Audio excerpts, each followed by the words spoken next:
Welcome to Modern Vision Podcast. Hi, Bianca. Hi, Alison. Thank you to being my guest for my first episode today. I'm so excited. We have this mushroom between us. Look at this mushroom. And I actually came here and found this mushroom in the studio and this is a sign. And let's discuss this amazing subject, psychedelic mushrooms. So, Bianca, can you tell me, please, what are psychedelic mushrooms? So to put it simply, psychedelic mushrooms are a fungi that contain psilocybin. And when it's consumed, the psilocybin will be converted into psilocybin that interacts with the serotonin 2A receptor in the brain.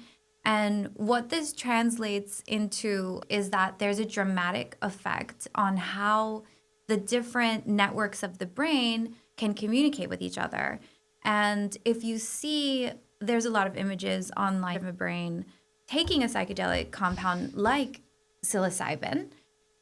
There is thousands of wiring happening. So different parts of the brain that are not normally connecting to each other are connecting to each other. There's more communication. And we'll talk more about what that means later. But the most important part of it is that these parts are communicating more, but there's one part of the brain that becomes quieted down, which is the default mode network. And that's the part of the brain that is responsible for introspection, but also for rumination, critical thinking. With depression, anxiety, PTSD, this default mode network is very loud.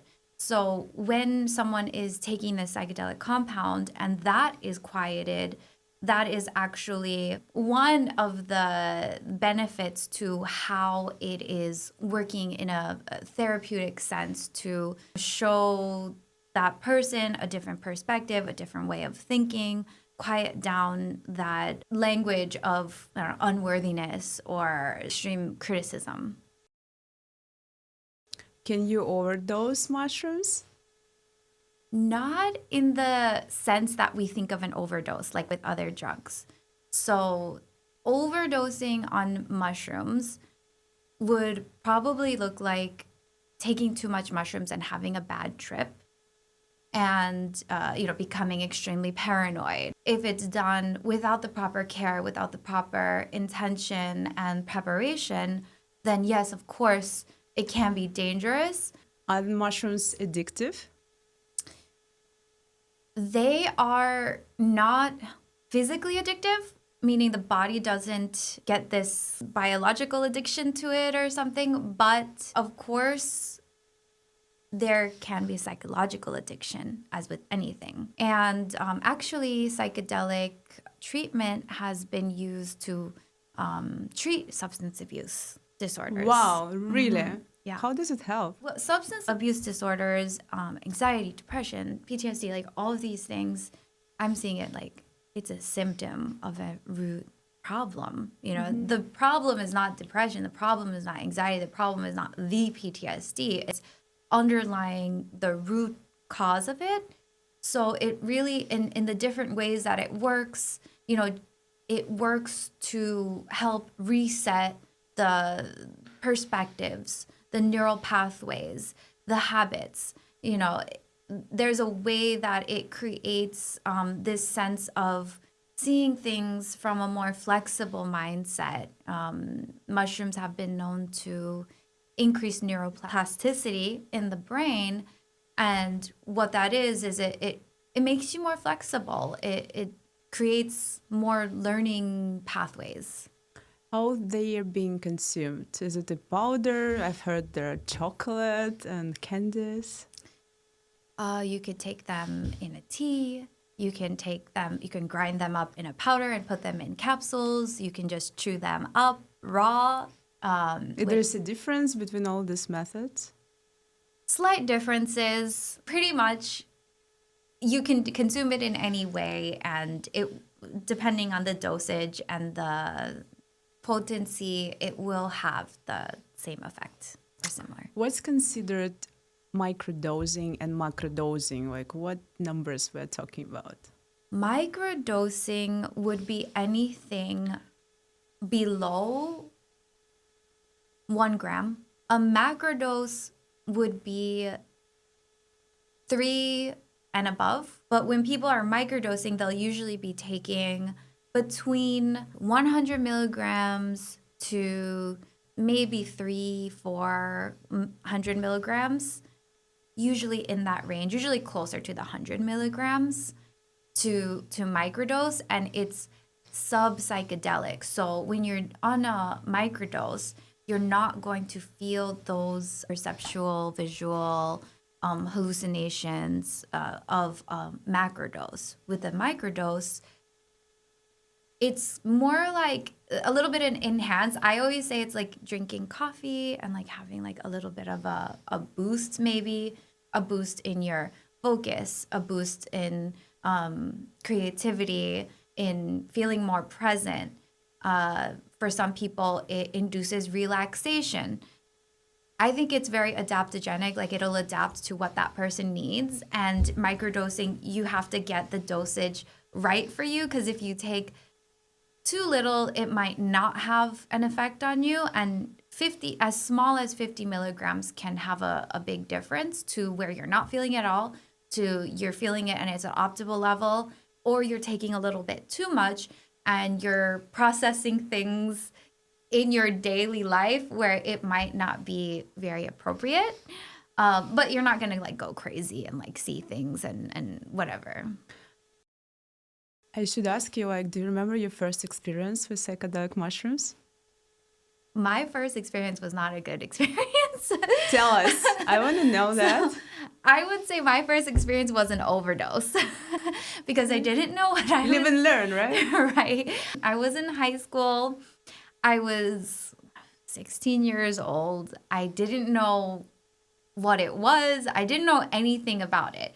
My friend, one of my best friends, she just brought like a huge Ziploc bag full of dried mushrooms. And my brother is selling these. Like, I stole them from his room. Let's try them. And I was like, oh my God, yes, let's try them. We went to an all-girls Catholic high school, which is definitely not the best setting to do it with like nuns everywhere. We were thinking it's like weed or something. Or it's just gonna like make us enjoy school a little bit more. We took some and then we were like, I don't feel anything. So we went to the bathroom. We took some more. We're like, I don't feel anything. And we just ended up taking the whole full bag. It was the big Ziploc. I don't know how many grams, maybe 10 grams. It was crazy. And then it's like macro. Intense macro dose. Right? So that would be a like definition of overdose. It's called heroic dose, right? Oh, beyond that. No, beyond that. Yeah, beyond heroic. So after school ended, and we're like, oh, that was such a sham. Your brother is selling like crap or whatever. And we were like talking bad on her brother. And then, you know, we had to go home. I was waiting for my mom at a 7-Eleven, something. I was in the bathroom. That's when I started to feel it. All of a sudden, the walls were coming in on me and everything was moving. And I was like, oh, shit. Okay, it's happening.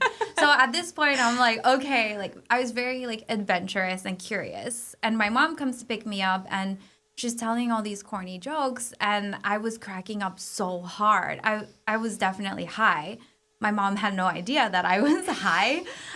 She just thought she was extremely funny, and so she loved it.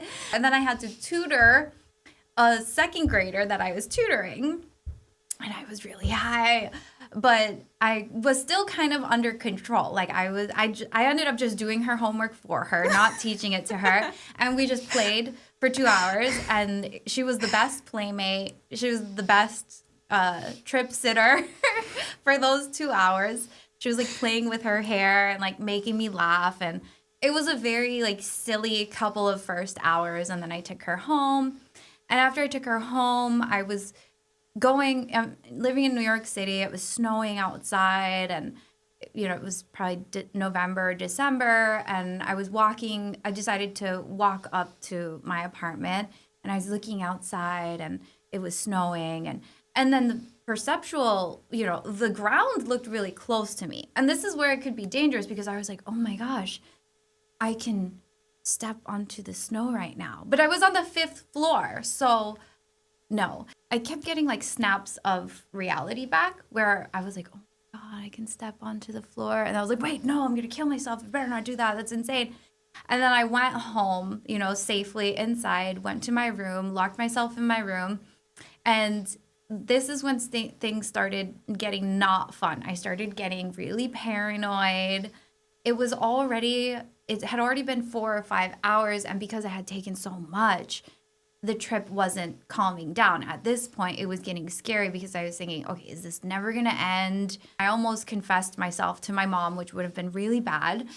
I was crying. I was I remember I was like showering, drinking the shower water, like praying to God. I was like, I'll never be bad again. And my sister came, calmed me down. But that trip lasted for 12 hours. It was not fun. I never touched mushrooms after that for about 10 years. Wow. Until I learned about mushrooms and the intentional use of it, I had never touched it again. So That's my long story. Alison, I think it's a good time to start talking about legal implications of psychedelic mushrooms. So what's the situation right now in California and the US? Is it illegal? Under federal law, it's totally illegal. It's still a Schedule I drug, which means the way that it works under federal law is that in 1970, a law passed by Congress that put each type of drug that was known into a different category. And psychedelic mushrooms are still in Schedule I, which means no medical use and can't be prescribed or legalized in any state, according to federal law. There's some states that have decriminalized it. Oregon actually has a licensing structure for treatment centers. And Colorado has legalized it for cultivating mushrooms, sharing them, but you can't sell them. California, we have a couple cities that have decriminalized Oakland, Santa Cruz. Which means that the local law enforcement won't prosecute people who are acting in accordance with those laws. It means you can still be busted by the federal government, but I haven't personally seen, I don't know, since I've even been a lawyer, which is 22 years, I haven't really seen that the feds are very involved in it. That doesn't mean they're not. It happens. But here in Los Angeles, well, first of all, in California, all drug possession is a misdemeanor or decriminalized. That's very unusual. In most states, there's still felonies for drug possession. Here in Los Angeles, our prior DA completely decriminalized all drug possession in LA. So now we'll see how it goes with the new district attorney. But for the last 4 years, I think that things have been able to kind of prosper in terms of the mushroom arena. A bunch of stores selling it out in the open, but I haven't really heard of any getting arrested. I know dispensaries are selling mushrooms. They can, of course, get prosecuted for that as a felony or a misdemeanor. At the same time, I wouldn't encourage somebody to sell it unless that's they're okay with the prospect of going to jail. Do you think it's similar path right now with what happened with weed and then with business related? So what's different from the psychedelic to the cannabis one is that there's been a lot of studies that have been done for psychedelics that are actually lawful. And with cannabis, most of the activity was not lawful. This Schedule I thing that we just talked about, when that was passed by Congress, they created something called the Investigational New Drug Program. And that allows the government to give out research grants to actually experiment and research with these types of drugs. The psychedelics, all these major companies that are publicly traded on the stock exchange, have been able to get federally allowed studies. So this has changed the trajectory. Yeah, I just wonder how people are managing to sell psychedelics. I went online and I found LA Weekly article which says psychedelics, mushrooms, and all that. You can buy chocolate from us. And there's a name of the company. I'm not going to name it right now. But I went to their website and it says if you want to buy mushrooms, you should schedule a consultation with psychologists. So I called there. I talked to their specialist and he told me that I need mushrooms and I'm able to buy them right now, to order on the website. And then we connected with the guy who worked at that company, and he told me about psychologists who work with psychedelics, and they travel to clients' home and they help them to get through this experience, to do like set and setting, and all of that. I was so like shocked that this is like on federal level. Well, it's because we're in illegal. Los Angeles. Like, but this wouldn't happen. So I practice all over California. California is the best state in terms of criminal justice. It's the best state. However, this would not be happening like NorCal, really high up in Siskiyou County. And there's no way that the DA there wouldn't be prosecuting those people. Well, the federal government isn't generally interested in prosecuting drugs if there's less than 1,000 kilos involved. Under federal law, anything can be prosecuted that's drug related because it's considered all interstate commerce. But if we're not talking about like massive quantities, they're generally not interested. And the way that the federal government gets a lot of cases is by being turned over from the local district attorney's office. So if our DA isn't prosecuting, the feds aren't going to be interested in, because the feds I haven't seen them do a lot of cases on psychedelics. They're right now mostly interested in fentanyl. There still are prosecutions for weed. I have a weed case. There's still psychedelic prosecutions, but in terms of what their focus is on other drugs. So the more likely scenario for the feds to get drug cases of this kind would be these turnovers, and if the local agency, the DA's office, isn't prosecuting, it's not going to get turned over. And I don't see the DAs who weren't already not really prosecuting stuff looking to do that. And the ones that I know who've been in the office as long as I have think that psychedelics should be legal, and they wouldn't be interested in prosecuting it. That's not to say it can't happen. It's very interesting fact that I asked ChatGPT about statistics, like how many American people tried psychedelic mushrooms before. And like the number was like third of the population. And when I started asking around all my friends, they're like, yeah, I know someone who can bake at home like chocolate with mushrooms. I'm like, how much do you need? I'm like, wow. And all my life I was against any kind of drugs. And it started shifting when I started asking like friends around, and those people are not into drugs at all. They like have like really like fit, healthy Californian lifestyle. And they're like telling me, all of them, that we tried it. It's a beautiful experience. So have you ever had psychedelic mushrooms yourself? I have. And funny though, you mentioned, we can get into it in a sec, but the ayahuasca thing is kind of interesting. I was, in preparing for this, looking at, there's actually a case. Now, one exception to all this is actually religious use under federal law. State law, there's no religious defense, but there's one case that involves ayahuasca. I can get you the name of the case. It's like in Spanish, it's called like espirito beneficio. But the feds weren't able to seize ayahuasca because when it was going to a church. It's like the only case like that I know of. But for me, I mean, I don't really like psychedelic mushrooms. I liked other kinds of, when I was younger, I liked other psychedelics, I liked ecstasy, but I didn't like mushrooms. Well, like one of the times I tried it, I was in Amsterdam, and I went to like the Anne Frank Museum, and my grandparents were all Holocaust survivors, and I just thought it was depressing, and it was depressing. I assume, and also it like upset my stomach. So it's not, and now I'm not really, since like I have kids, like I'm not really interested in taking them. Just I can't really. The effect for you, like what do you remember?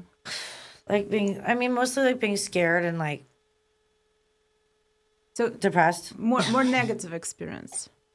Yeah, I mean, I still believe all drugs should be legalized, It's just not that particular thing was never really for me. Right. Yeah. What happens with people who want to order things online, finding, chocolate or buying something from their friends?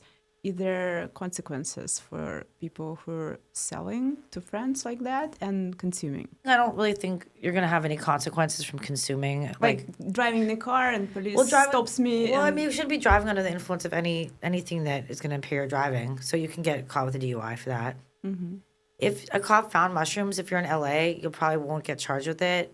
If you're in Orange County and going through Disneyland entrance, they actually have a special Disneyland courtroom in Orange County. And I just had a case recently. I did have this one case where a girl brought like a psychedelic mushroom, a chocolate in her purse, and she got busted. And she's had to do like AA meetings for dismissal. But, but then in terms of like one person selling to another, I mean, unless like the police are involved, it's not generally going to be an issue. But it still is illegal. Online, it's possible that the federal government is more likely to investigate you, but I haven't personally seen it. Doesn't mean it doesn't happen.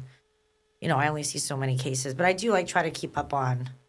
I would probably have some idea if that was like prevalent. I would know people who are doing So if I consumed chocolate with mushroom and I think that I am sober, I'm focused and I can drive, and I start driving, so police stops me, something is wrong. Well, What happens? Honestly don't think that they I have to think about it if they would test for psychedelics in the There are blood like test. some tests They can, check? they can do a blood. I mean, if they think you're driving influence, they can take a blood or urine test, and like as a condition of being licensed, you're like actually pre-agreeing that you can, that if you're under the influence, an officer is allowed to take a test. Now, if you refuse a test, which you can do, you'll lose your license automatically for a year.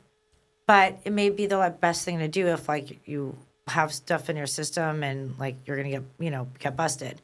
So let's say you do like a urine test versus a blood test, because the urine test is less accurate. It will show things in your system for longer. And they can do it on spot. No, they'd have to take you to like they a have place, to. yeah.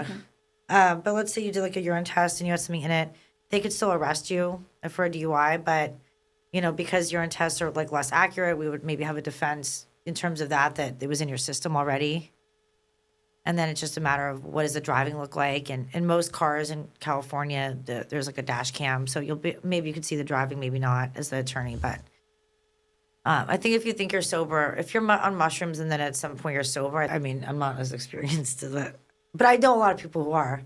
But I don't know. I think if you think you're sober on mushrooms, You probably. you are. Yeah. Your sense of reality. I don't think it would be, it's not you'll like know. vague. It's not vague or nuanced. Yeah, exactly. Yeah. Yeah.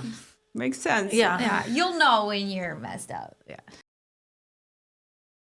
I think it will make something better if all the drugs will be legalized. It's a really interesting question. Well, I mean, because we're not going to like traumatize people Like by putting them in the Amsterdam, criminal right? justice system. Well, I'm sure it's not anything like it's just decriminalized. It's not like totally legalized. So like technically you could still go to jail. It needs to be like totally legalized. I think it's like our inherent right to alter our consciousnness.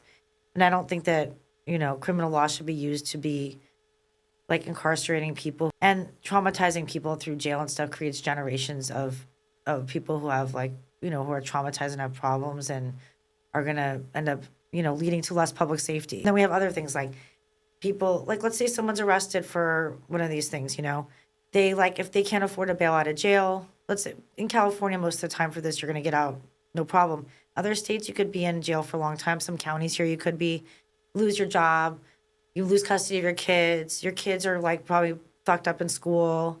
Then they're upset. And then they're like keeping that in. And they like it's a whole generational and multiple generations of trauma. The other thing is that because of the fact that psychedelics aren't legalized, the people who are attracted to certain aspects of the drug rehab psychedelic industry, where that intersects, are very unscrupulous people.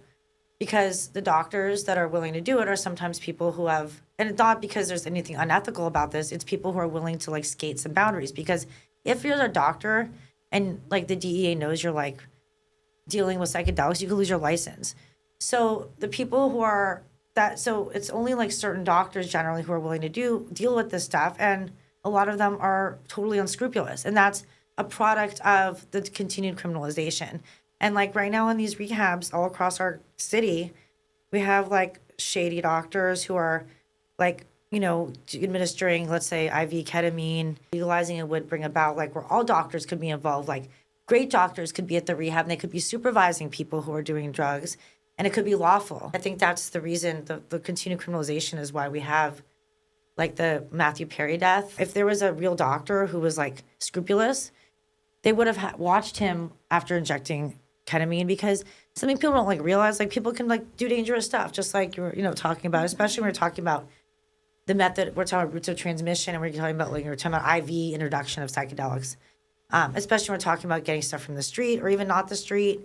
But even if the substance isn't going to necessarily like kill you, you can do dangerous things on it. If there was a doctor patient, like I think people should be able to take it even without a doctor, but I think if a doctor's involved, they should be watching the person and having someone make sure they don't hurt themselves. In the current state of things, it's hard to attract the right kind of doctors. Has Matthew Perry, was he dying from ketamine therapy or? He ended up, he died after doing, injecting a bunch of ketamine and he drowned. And no one was watching him and you're, shooting ketamine all day and they get into the bathtub, it feels good, and boom, they're, dead. So it's, and those were doctors that were assisting getting it for him who were only, into profiteering and didn't even, have someone stay with him. If the law was different, that wouldn't happen. Yeah, if Bianca was there. Yeah, that's right. He would not have drowned if I was there. No. Yeah, I was very upset. I love Friends so much. It's an upsetting situation, yeah. And actually, those people who were working with all involved in that case actually were from this rehab where my husband recently went, where everyone there is addicted to ketamine now, and it's really screwed up. And they're injecting it, and they get them used to injecting it by giving an IV.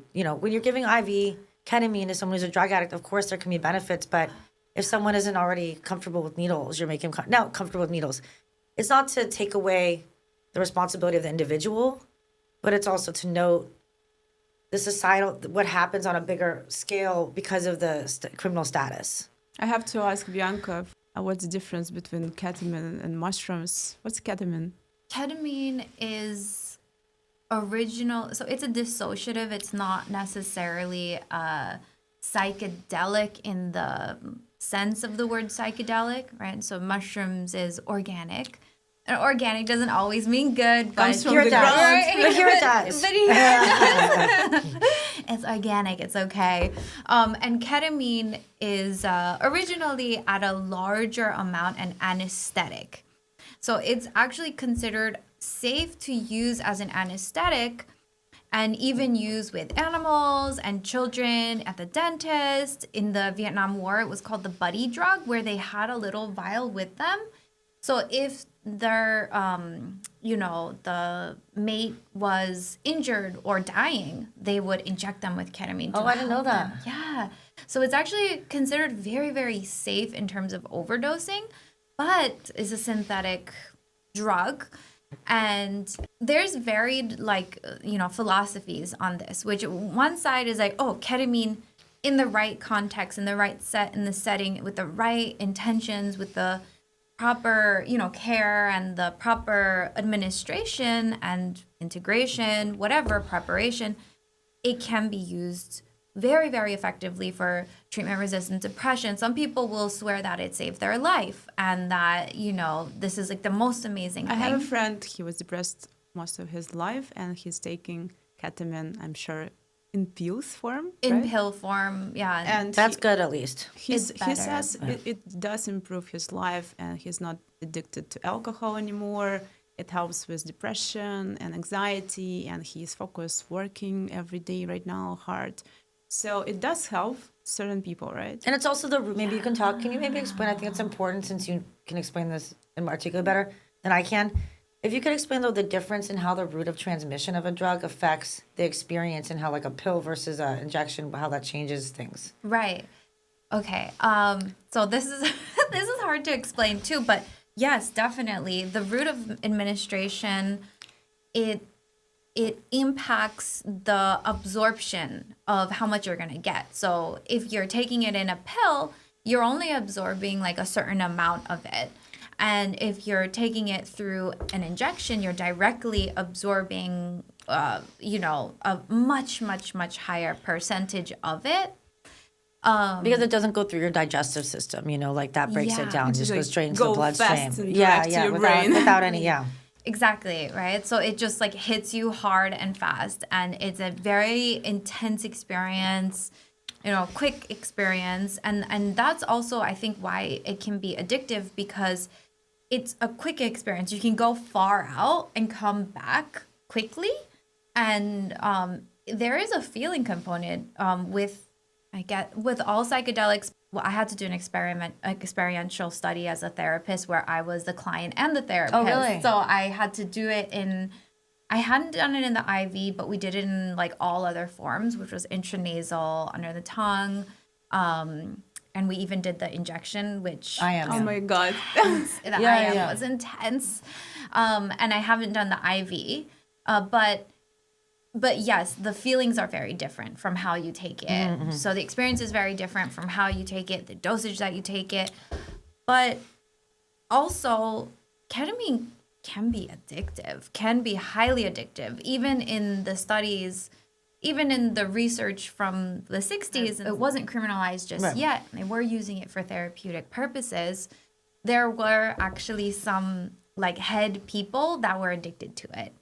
And, you know, he didn't die from it, but they were like, he's misusing it. Of course, you can misuse anything. And right now, like Allison is saying, there's no direct structure saying, okay, if you're going to, use ketamine, these are the rules, preparation, integration, supervision, all of these things. And right now, it's such a gray area where it's legal, but only for certain things. But if you're a doctor, you can get your hands on it and you can monetize on it and you can use it, without that safe care that is necessary to use it in a beneficial way, which lots of people are. And there's tons of trainings these days and lots of harm reduction models and really great therapists using it, but there's also faulty doctors who are misusing it, not well informed, and people who are coming to it maybe for not the right intentions or not being guided properly. Why do you think ketamine is the only psychedelics being used legally? What's the schedule? So it's a Schedule 3. So like remember we talked about the schedules. 1, 2, 3, 4, 5. It's the only, like all those other things are totally illegal. Ketamine can be prescribed by a doctor. At Schedule 3, it's able to be prescribed. The use would be off-label. It's called like off-label use. It's not but any doctor can get, can get it. It was at Schedule 3, right? So it's pretty easy and not that well controlled. It's very easy right? to get. So it's different than these other psychedelics that you have to get illegally. So they can like do it. It can be like on the books. The ones where the doctors getting prosecuted are like, getting a license suspended. But generally, I haven't seen much of that. So it's kind of like in this area where that's the only thing that they can prescribe. Like if they were able to, again, like if the law was changed where like people could do mushrooms and LSD and whatever. Ayahuasca. Yeah. But it's a function of the fact that ketamine was that schedule that it became subject to abuse, which is kind of ironic, but it's only because it's that schedule and nothing else is scheduled. Do you know the history of psychedelics? It's been a while. Beatles were using it for creativity and all of that. Like, what's the situation in States? Like, when they stopped being legal? In the late 60s and early, 1970 is when, that's the first time there was a federal drug law ever. But just in the years before it became criminalized, it was legal for most of, I think, in the 60s until the end of the 60s. Why it became illegal? So at this time, part of the Nixon Republican platform was to blame societal problems that were caused by failing to invest in impoverished and minority communities and all these other problems that were, of course, happening, like allowing redlining, which is the practice of preventing minorities from owning houses, all the horrible things, was breaking down these inner cities. So instead of admitting that the government needed to spend money on it, there was this effort to kind of blame drugs. At the same time, there were people, there was an alignment now because between minorities, people who were previously impoverished, disenfranchised, and a lot of these intellectuals now that were starting to use psychedelics. And so there was like a union in their movements. And so, it was seen then by the government that this was going to become a major catalyst for change. And so then there was an effort to then criminalize it. And there also had been a couple incidents.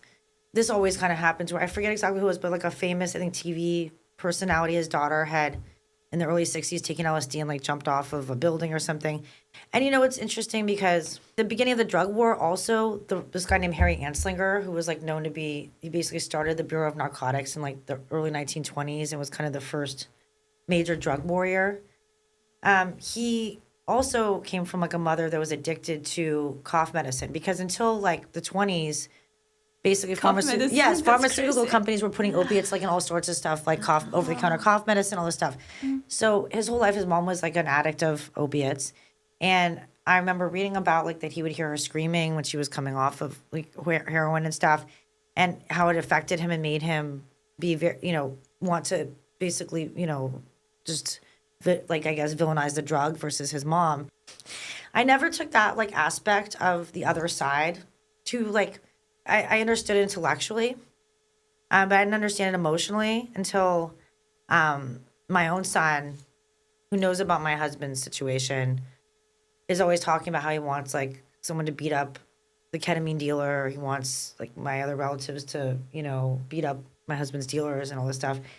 And meanwhile, I'm like his mom, who's a legalization advocate. And that's how my son is. So seeing that now, I have a more emotional like understanding of the other side. I don't agree with it, but it allowed me to feel it. I didn't really understand. I didn't feel it. It's a combination of people who have those experiences where they don't want to like blame their kid who died. They don't want to blame their father. They don't want to. Mm-hmm.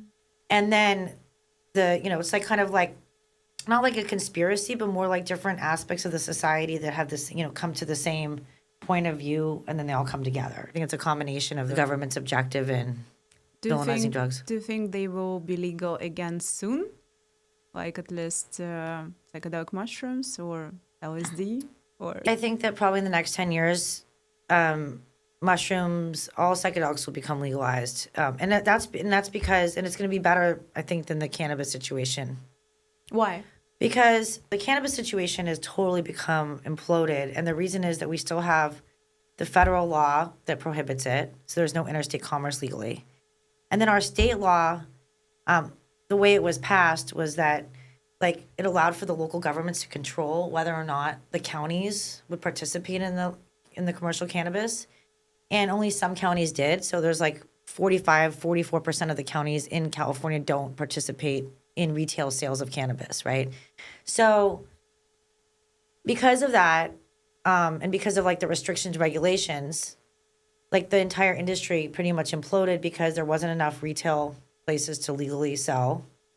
There were a lot of people growing licenses, but like the landlords had taken advantage of the growers by making things super expensive. The federal law hasn't changed. So now we have even the licensed people who are like going out of business, and we have a thriving black market across the country.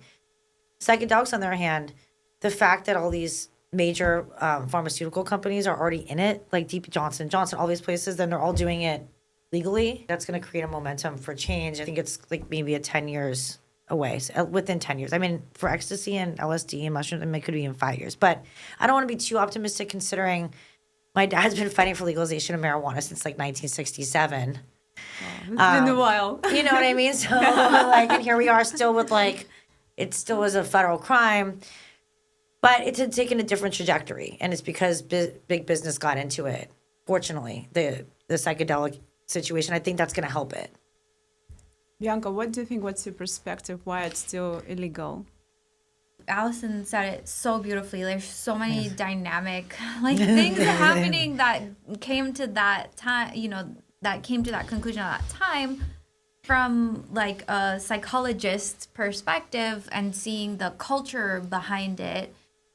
Back there, it's kind of like ketamine now. It's like back then, LSD, magic mushrooms, they were legal.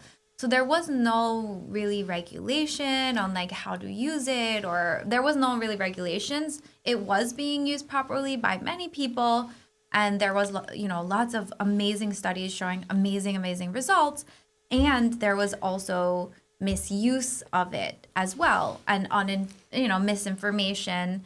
I don't know if you heard of the Harvard psychedelic experience. Two Harvard professors really got into it, and they kind of they were considered to be part of the counterculture hippie movement, and they did party with it a little bit and had a little too much fun with it with their students, and they got a bad rep. So first there's like this bad rep, this connection to hippie culture, counterculture, then the Nixon administration and all of those beliefs coming into it at that time of the Vietnam War. They needed soldiers, they needed young men to go to war. And this is just one small part of it, along with everything else that Allison said. But one small part of it was to politics and what they needed, and then the political propaganda, which created lots of stigma around it, lots of fear. and there was true stories where there was horrific incidents when it was being misused, and also some exaggerated propaganda about, only how bad psychedelics were, and not looking at the research that showed promising results with these substances. Wow. And really, only in the whole time, the real truth is like, with this whole drug war, it's like people who are controlling things and have money continue to use all these things. So it doesn't really affect the people in power, except, in terms of like legality versus not. They do whatever they want. It's used to oppress everybody else. Experience, Bianca, was, I remember you told me that you got into this subject studying LSD when you were like 25. Yes. So, just a little context about where I was in my life. I had been like very successful at a young age, and had been, doing well in the career that I was in, and,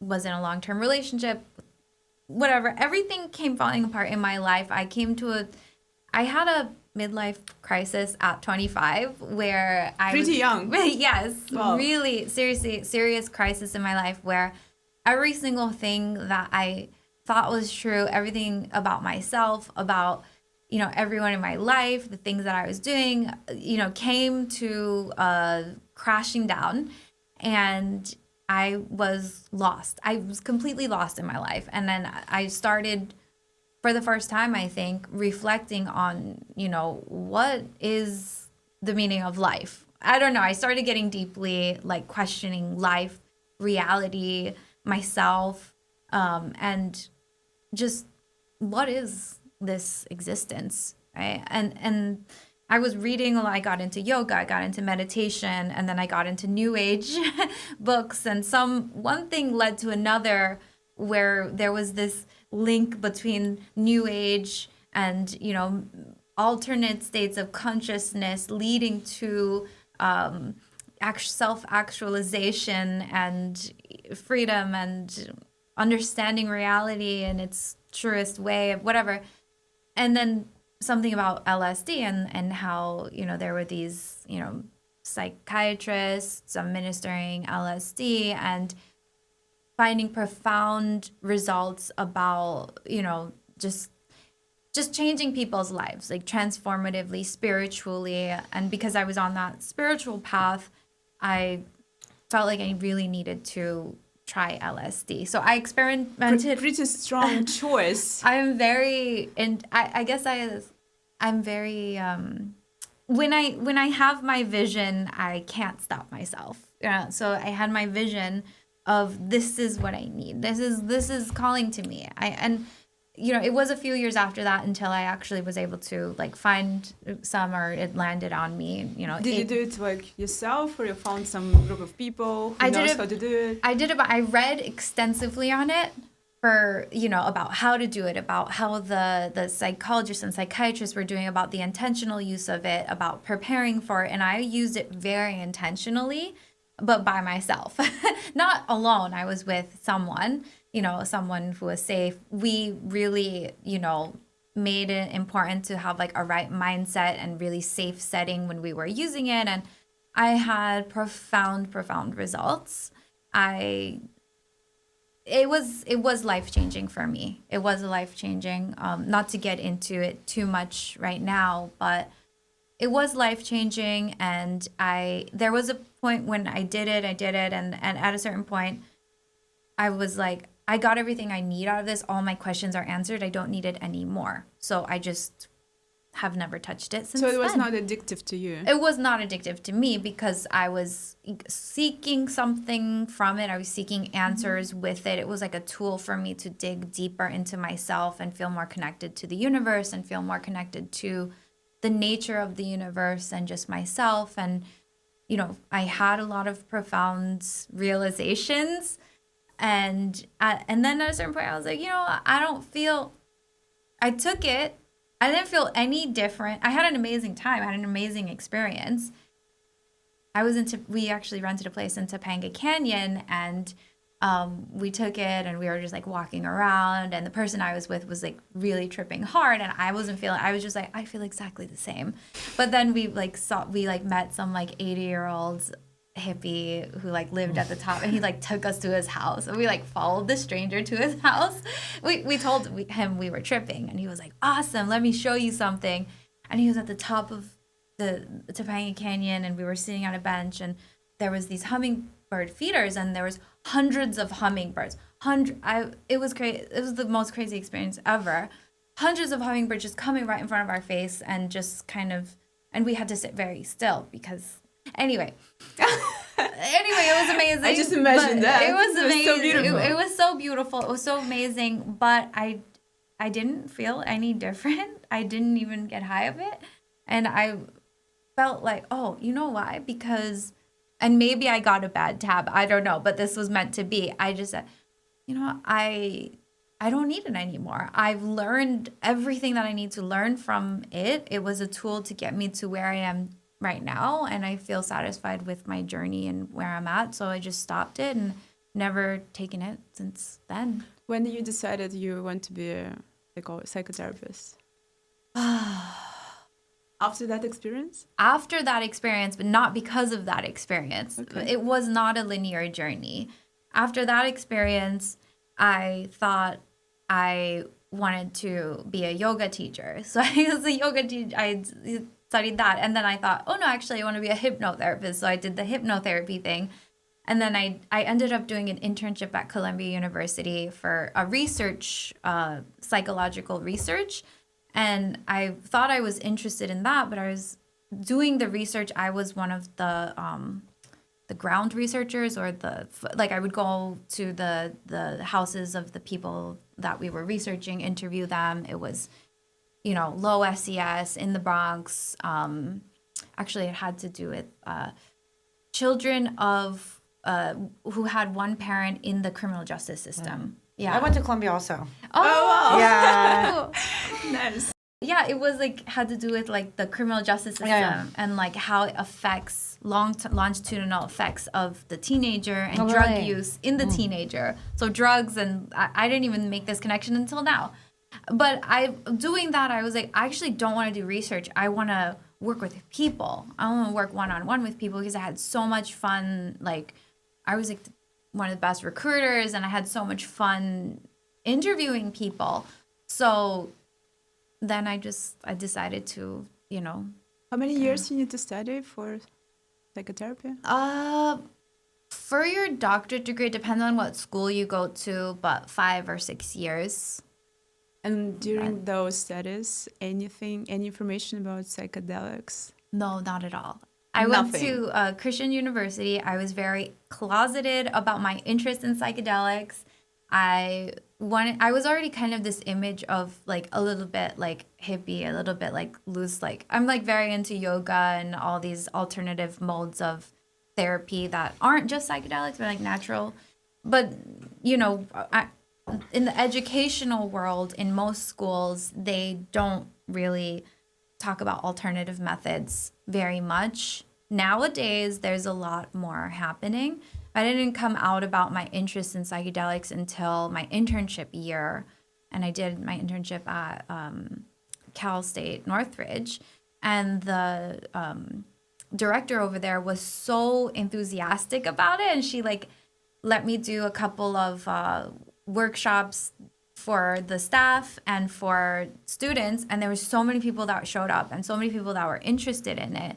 And she really... Dr. Pat, she really encouraged me to hey, this is a real path for you. You're passionate about this. You're so good at explaining it, and you're so why not? That's innovative. You're gonna be, even though I'm not innovating anything, it's been around forever. What's the reason they do not incorporate this subject into education, in your opinion? Is it because it's illegal on federal level, or it's just not helpful in their opinion, or pharmaceutical companies may be involved somehow in this too? 1, it's illegal.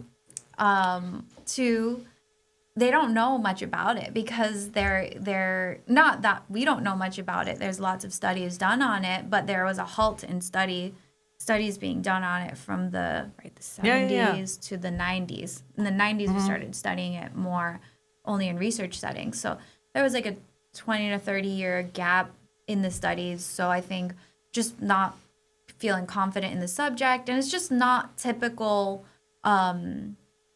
psychoanalytical studies. It steps into alternative therapy. It's just like they don't teach yoga and breath work in grad school, but you can learn it elsewhere. And now mind-body modalities and somatic modalities are showing as the number one thing to helping with trauma. So not to discount anything that I learned in grad school. I've learned so much amazing things, but it's not everything. And they just don't know. And I don't know if you have anything to say why you think. Well, we do talk about a lot about the drug war. And at Columbia especially. I wrote my thesis on legalization there. I wrote my thesis at Harvard on legalization. So the legal world is been in those places. I mean, it's been progressed. People didn't realize that a lot of my peers would never have realized that both of those institutions were progressive like that, but they were. Even in the 90s, when I would graduate from undergrad in 99. Nowadays, Harvard has its own Institute of Psychedelic Research, and it was the first place that it started. So it's different.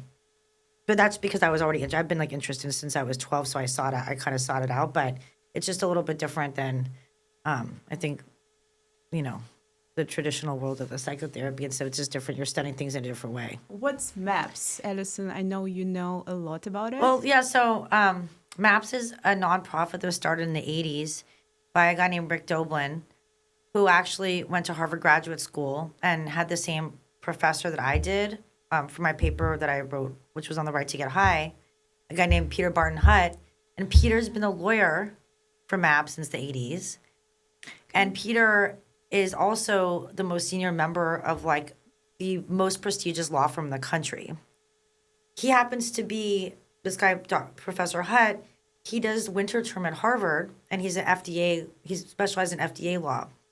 So just interesting, he also was the only lawyer in the history of the United States to argue on behalf of homeless alcoholics at the U.S. Supreme Court. So again, we had, as opposed to our earlier discussion of bad things coming together to criminalize drugs, in this situation we have a lot of cool things coming together to create MAPS, which was, we have this Professor Hutt who had this guy Rick Doblin in class, and Rick Doblin started a nonprofit. It started with him trying to prevent the DEA from, I think, scheduling LSD as Schedule 1.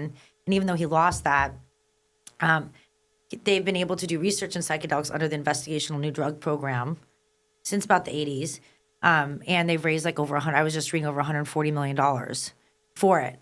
But this was a really cool thing, because this is a confluence of kind of before we were talking about almost this silent, they call it the silent majority of Nixon, whatever, that came together, kind of create the drug war. Here we had kind of these silent, these really great people out there that came together, and things, came together. So they're still active, and it's MAPS, and then all these private, pharmaceutical companies that are in the game or whatever of psychedelic research.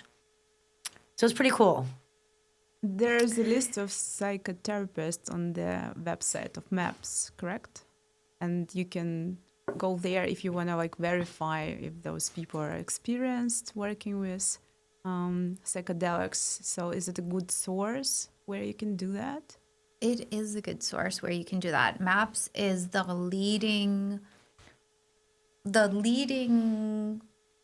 organization for promoting the legalization of psychedelics and promoting research, harm reduction models, everything. So MAPS has a specific training program. I could be wrong. I believe that they definitely have a specific training program, and the people that are listed on their website, I believe, they have taken that MAPS training program and are vetted to be, they know what they're doing. They've been properly trained.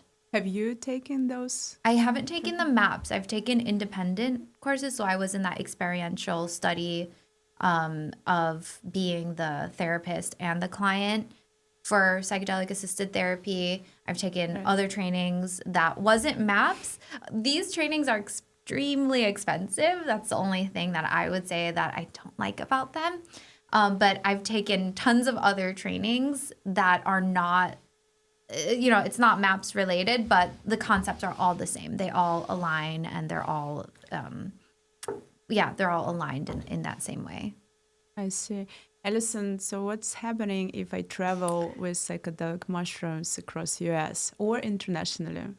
Am I in trouble? Well, if you're going in California, you can still get into trouble. But if you're, and if you're going to Oregon, you can still get into trouble. But whether or not, like, if you get past TSA, I don't see you getting into trouble after that, because I don't think that, I don't know of any, there's some airports, especially the South, they have, canines and stuff running around, even here.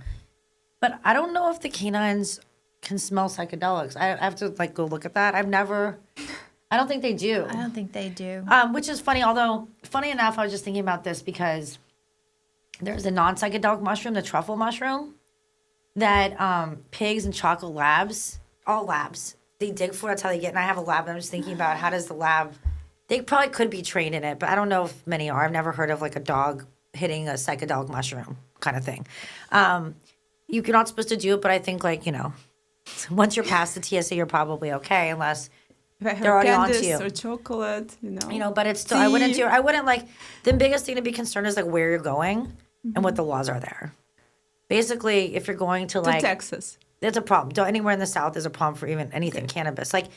Whereas in California, we've decriminalized, let's say we have licensed cannabis, but we also decriminalized non-licensed cannabis, meaning what came with the licensing laws was decriminalization of criminal conduct. And that's because in our state, George Soros and the Drug Policy Alliance, which is a drug legalization group, they actually wrote our cannabis laws. So we have all these what's called social equity aspects of it. And it came with decriminalization, ending the drug war. The South, none of the states that have legalized cannabis have changed their criminal laws. So you go to Oklahoma, they have legalized cultivation. You have a couple of pounds, or you can but you go to jail for sure. You have 90 pounds there, you're going to go to a state prison for 3 years. Wow. Here, you have 90 pounds. It's not it's no big deal. So it really matters about the state you're going to. The South being the worst. Which is the worst state to go with? I think anywhere in the South is a problem. Okay. Yeah, I will know. Yeah. Never. I don't like to leave California because of the criminal laws, to be honest. I really don't. I rarely ever do.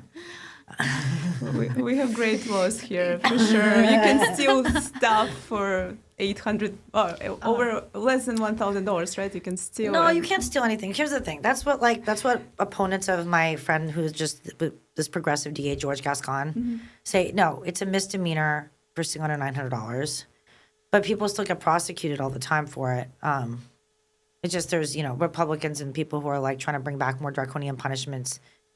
Think you can't. Myself though, if someone's stealing something that's food or something, I don't think they should be prosecuted. And our state legislature, it's not even just our county. We have pretty awesome diversion things where first or second offenses for petty theft, you can get the case dismissed. Yeah, do you think it encourages criminals to go and steal more? I don't think it encourages individual people. There are, of course, there's anybody can take advantage of a law. I know there's groups of kind of high people with high money who recruit these poor people to do it for them, and they have these big conspiracies. But does that mean that someone, just because that happens at times, does that mean that someone who's busted for petty theft should be in jail or face some kind of draconian punishment? No, the fact that I think the concept of justice in our country is supposed to be, of criminal justice, is that we'd rather that a guilty person goes free instead of an innocent person getting convicted. And same thing with this area. There's so many people who are stealing because they have to be stealing. And in fact, the people who are the ones doing it aren't rich people. It's the one at the top. And in addition to all that stuff, if you go into a store and you steal something, then you fight loss prevention, it's actually a robbery. It's a strike, and you'll get charged with a strike. And it's a very serious offense. So the idea that people are just like not. The problem is the police officers who are using, like, don't want to basically, do their job, unfortunately, and want to blame the fact they think people aren't going to get prosecuted. Like, the cops shouldn't be concerned with who's prosecuted. They should be concerned with public safety. Who's getting prosecuted is none of their concern. But I see. Wow. Okay. Yeah, it's another podcast for this. Yes, I can talk a lot. I have a bunch of questions, but we might do one more about this. It's very, controversial, I would say. Yeah. Bianca, can you tell us more about the difference between traditional therapy, like psychotherapy, and when you take mushrooms? Like, what's the difference? Let's start with the term psychedelic. Psyche, the mind, delos, to reveal. So psychedelics, even in the word itself, to reveal the mind, to reveal the subconscious, to reveal the parts of the mind that have not been able to be accessed because of the ego, because of the fears, because of traumatic responses that we naturally have to be, afraid to, face, certain things in our past that need to be faced. But because we're so on high alert through that trauma, we're not able to face those things. That's what psychedelics really helps with, to make that breakthrough when there's that, just like that default mode network that we talked about earlier, where that is so hyper and so alert that rationally in talk therapy, you can learn a lot of things and you can bring to conscious certain things that you weren't aware of, which is amazing. And you can bring awareness, right? And that's what talk therapy can do. With psychedelic therapy, now is the next step, is an experiential experiencing of learning, feeling the feelings of breaking through and realizing those realities that, I don't know if I'm talking too theoretically or philosophically right now, because it's so deep, and what the studies have shown with psychedelic therapy, I mean, I'm sure that even with regular therapy, these things can definitely be achieved, but with psychedelic therapy, it's a tool. Is a tool in therapy, and it can fast track that knowledge, and it can also take you to a deeper place where a lot of people have experienced deeper spirituality, more meaning in their lives, transformative experiences, a deeper connection with themselves, a deeper connection with other people, a different perspective of looking at the trauma that they experienced, and in seeing that different perspective, they can overcome that which was blocking them subconsciously. So it's a fully loaded topic, but in a nutshell, that's what it does. And I would say it's a tool more than anything else. And integration sessions after the actual psychedelic sessions is going to be more important than the actual psychedelic session. Can you make an example of personal experience working with what kind of diseases it can treat, first of all? Sure. And what's the set and setting? And how do you prepare set and setting for the client? And just talk more about that. I think it's rather about the diseases or, the disorders. I see it as the disorders are all just a symptom of the underlying trauma, right? Anxiety, depression, PTSD, addiction, whatever it is coming from this past traumatic wound and, these beliefs that they're holding on to, this pattern of being, this pattern of mood that, they're stuck in. And it can work with anything. It's more about the person. Are they ready? Like, how much work have they done? Are they intentional about, this experience? Are they, have they done some work on themselves, to get to a place to be ready to receive the profound learnings and transformation that psychedelics can aid with. So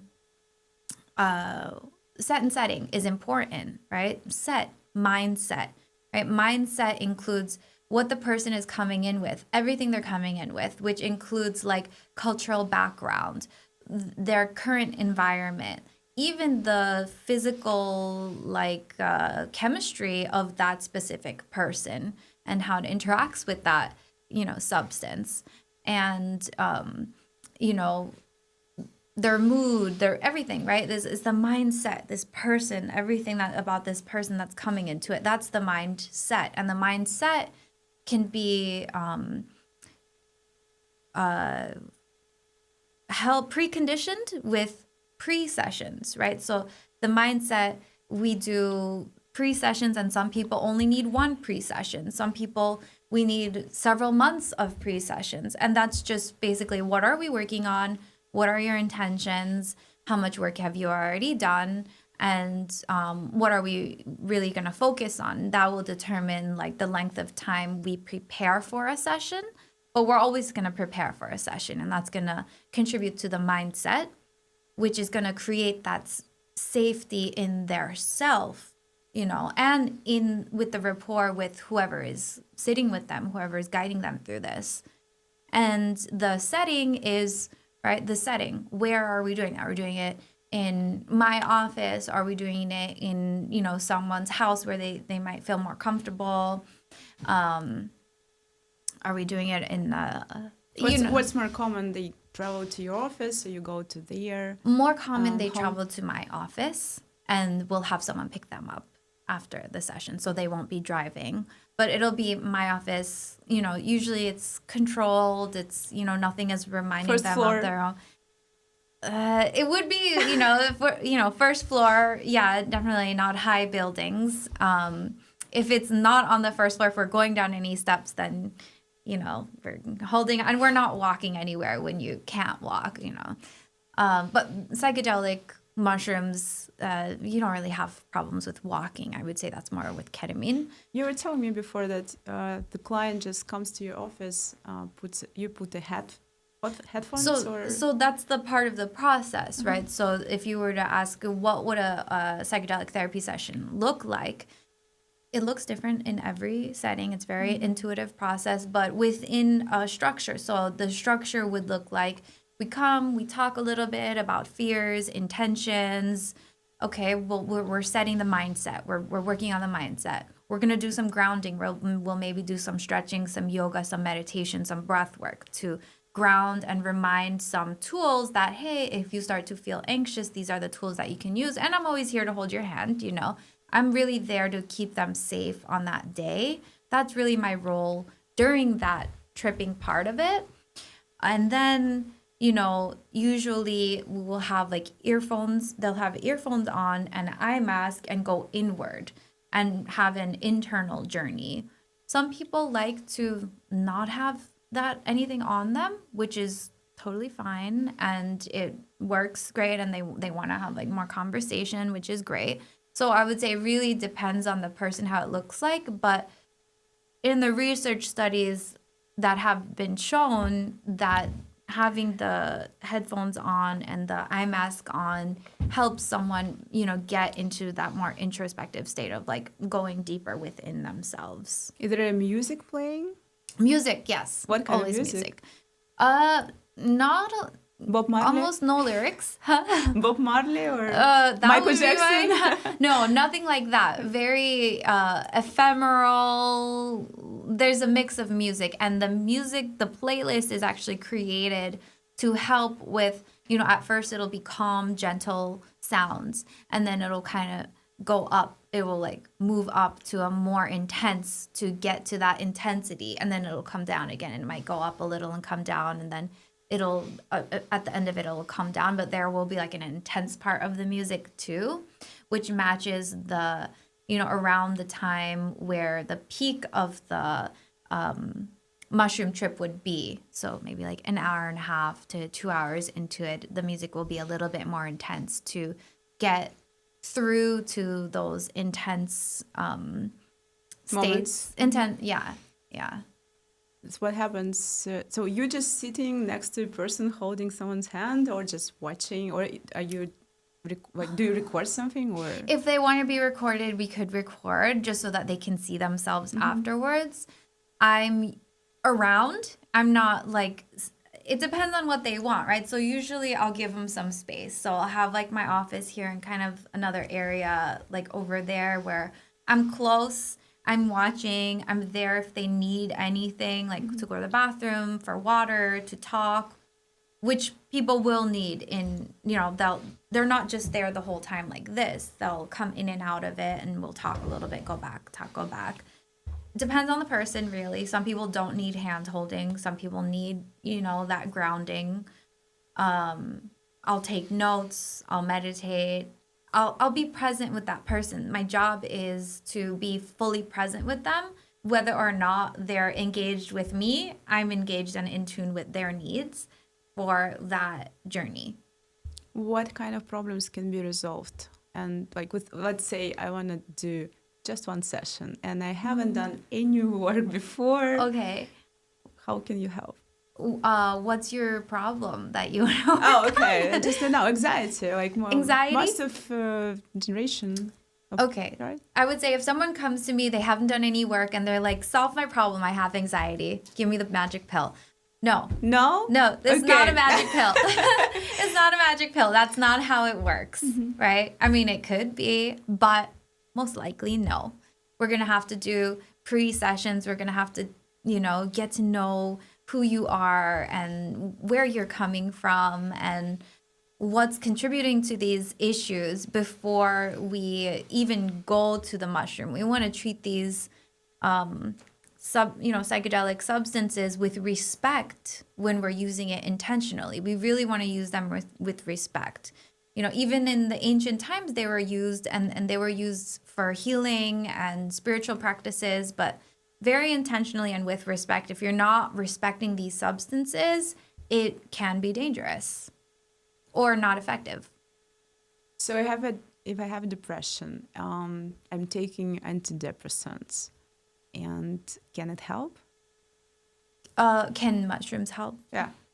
Yes. Magic mushrooms. Yeah, definitely it can. Again, like in the context of everything, right? Pre-post integration. But usually you would want to work with your psychiatrist before taking a mushroom trip to come down on the antidepressants. I wonder what they think about it. Psychiatrists, are they okay? There's many psychiatrists that are for it these days. Yeah, they see the benefits of it and that they're for it. So they'll be very most of the psychiatrists that I've worked with have been very helpful in this process when this process has been needed.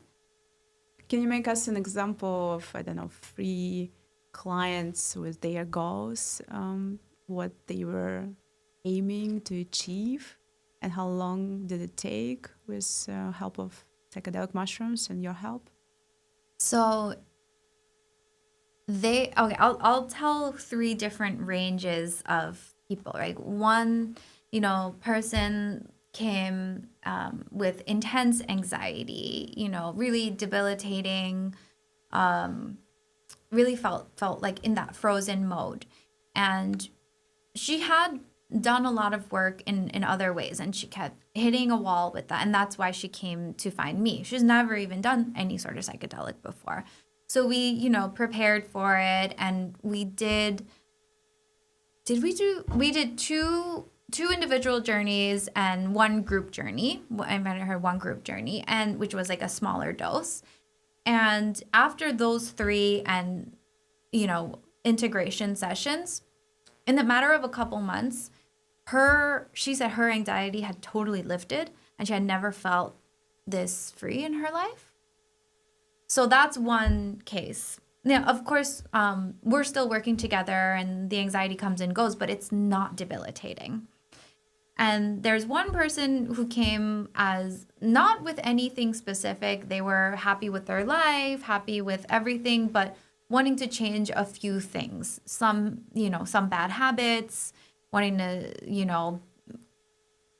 feel more of a connection with themselves and with their family, with their loved ones, and just deepen a little bit of a spiritual connection. So deepen that spirituality. That was like one motive. That's a motive that actually, a number of people come to me with is just like, I'm happy. I'm doing good, but I feel like there's something more. I want to reach in a little bit deeper. I want to feel more connected.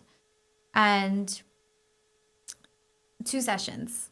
Also, that was just 2 sessions. And we didn't even do a lot of pre or post with that because he was kind of content with a lot of things. Another one, intense depression and anxiety. So this client, had a lot of personality-wise, very macho, very rigid, very kind of firm in their beliefs, and that was keeping them from overcoming their depression. And this was a very interesting client because for this client, they have been experienced with psychedelics for a while. So they know about psychedelics. They know how to use it safely. They were very, involved in they've done it before. And they were not close to me in vicinity. They were in California, but further away. So he had his own sitter. So he had someone sit for him, and we prepared together and integrated together. But he had his, the experience part with a sitter.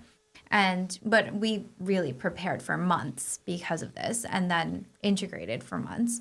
I wouldn't recommend it unless they were highly experienced and, he had his sturdy head on his shoulders. He knew what he was doing. Maybe 4 sessions, 3 or 4. And his life is completely transformed. He's changing his direction of his career, which was really hard for him to do. It was really hard to get out of that corporate what was the profession? In IT corporate. Mm-hmm. Yeah, so there's just a very corporate world, big corporate company, a lot of office politics, and kind of embedded in that lifestyle. And now he's, venturing off into doing his own thing, and starting his own business, and very just a different person. He's more in tune with himself. He's more compassionate. He described it as he gained something that he had lost for a long time, which was the ability to feel. And he had gained the ability to feel. And that just transformed everything for him. And he's still in the process of transformation. And I'm not saying that psychedelics are going to transform everybody's life, because they're not. You could use hypnotherapy for that too. You can use hypnotherapy for that. You can use breath work. You can use yoga. You can use running. You can use meditation. There's so many things, so many different modalities out there. It's not the end all be all, and it's definitely not for everyone. But when it is used properly and at the right time for the right person, it can be absolutely transformative. Is there any restrictions on age or health issues or?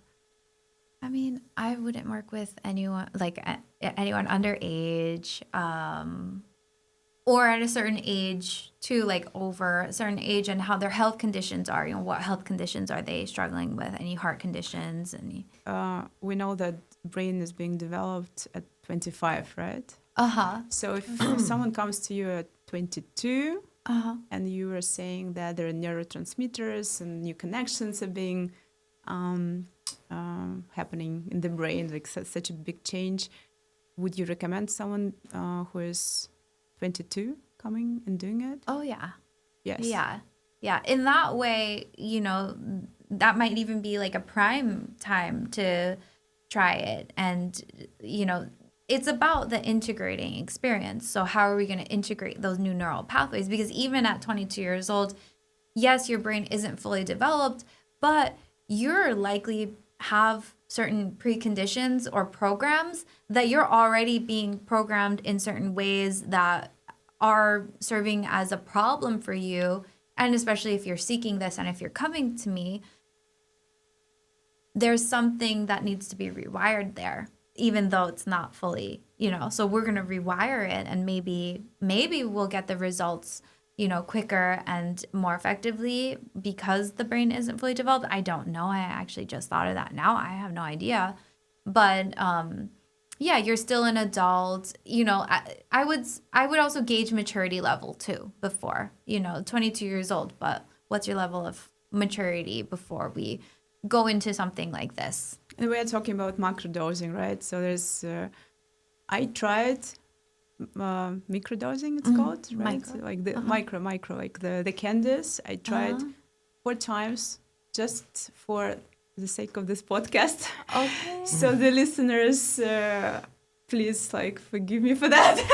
But I will share my experience quickly. And I did that 4 times. And I noticed that when I was taking it, all emotions I had and thoughts which were positive, they were enhanced. I felt it much stronger. Same happened with negative emotions too, like little things which made me sad. In normal environment, probably I would not notice. I got stuck in those feelings and I didn't like it at all. Is it a normal reaction for someone who is microdosing and doing? I mean, I've never done any kind of drugs, I don't drink much alcohol, occasionally, socially. My organism is pretty clean. So do you think it's normal reaction to that? Especially for negative emotions, obviously. Because I remember I tried cupcakes. Oh my God, there's such a... Those cupcakes, like red velvet cupcakes, I felt such a pleasure eating them. I've never experienced in my life. And then I got to my car. The music was so beautiful. It's just and all of that, But negative side, I'm not sure if I want to, incorporate this in my lifestyle, knowing that negative little things make it worse, the quality of life. I would say you probably took a dose that was a little bit too high for you. In the microdosing, because with the microdosing, it would be a little less noticeable than that. So, so maybe try a little less. A little less. A little it was less? 50 it was milligrams. 50. Yes. Okay, well, maybe try 25 and see how that is for you. That's really low dose. Maybe you're super sensitive too. There could be different things involved. It's true. It is going to accentuate mood, feelings, etc. So, mindset, right? That's the mindset. But it's not dangerous. Even with a bad trip, if you're properly prepared and you are integrating the sessions, there can be a profound learning in even a bad emotion that you're feeling. There's a reason why those negative emotions are coming up. And those negative emotions, not necessarily a bad thing. It might be something that, there's so many theories that could be that, but it might be something that's been repressed or ignored, and it needs to be felt, it needs to come out, and so it's being processed. So I wouldn't look at it as a bad thing just because you're having negative emotions, right? Just having negative emotions, there's no such thing as a negative emotion. You're just having an emotion. You got to let that, when we get stuck in emotion, now that's the problem. But there might be something there that needed to be processed and let go of. And that might have been the process of doing that. But just like that, even with microdosing, it's really great to get a microdose coach to be talking about these things with and running these ideas with. And again, microdosing is not for everyone. What does it do? What's the purpose of microdosing? I've heard about serotonin levels. Can you explain briefly? So what a lot of people will use microdosing for is to enhance performance, increase concentration, be more present, or they'll say that they feel more present and feel more relaxed. There haven't been that many studies done on microdosing as there has been on macrodosing. So a lot of these microdosing, because it's a sub-level, there's different results on it. Some say that it creates it really also changed their life. You know, they're performing at their best and they're feeling more present, and the feeling more present is you know, making, of course there's so many benefits to being present, right? And some people use it for anxiety, so it depends on what you're using it for, and these are the main things that people use it for. What's your perspective on the growing interest in psychedelic assisted therapy right now? Because we know that famous podcasters like Huberman and others discuss that publicly. So why now? A couple of years ago, there was a term that kept coming out as the psychedelic renaissance. So the psychedelic renaissance. Why now? Because more and more people are coming out about their own transformative experiences, personal accounts of their transformative experiences, positive experiences using psychedelics. And MAPS is one reason why now, because MAPS has been working hard to help with that. Not only MAPS, but different, you know, smaller organizations as well, you know, approaching it in the correct way, harm reduction model. How are we using this in a therapeutic way, not just in a recreational party way? Right now, the stigma is turning around in that we're really researching for therapeutic purposes, and so people are seeing it. Oh, this is something that can be really therapeutic, not something that I'm just like having fun with and partying with. The last question I have for you guys today is, what's the meaning of life for each of you? Because it's interesting to hear this perspective from a psychotherapist and a criminal lawyer. Such a difference. I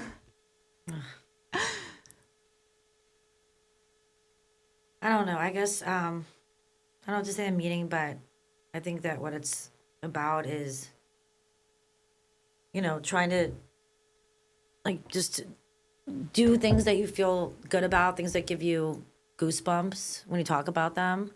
But the challenge, at least for me, is like self-preservation. You know, some people, they have to look to do good things or whatever. Like, you know, I think that that's kind of the balance. That's a hard balance, like, and then figuring out how to like have boundaries with that so that you live and then can continue to do good things. Right. So. Thank you. Yes. What do you think? What's psychotherapists think about meaning of life? The meaning of life, that is such an interesting question. It changes, right? I think it changes. Like the meaning of life at any given time for a person will change. And looking at this mushroom right now and what mushroom stands for connection, creativity. To me, I guess what it stands for is love, spreading creativity, you know, spreading joy, feeling joy, and being connected to your highest self.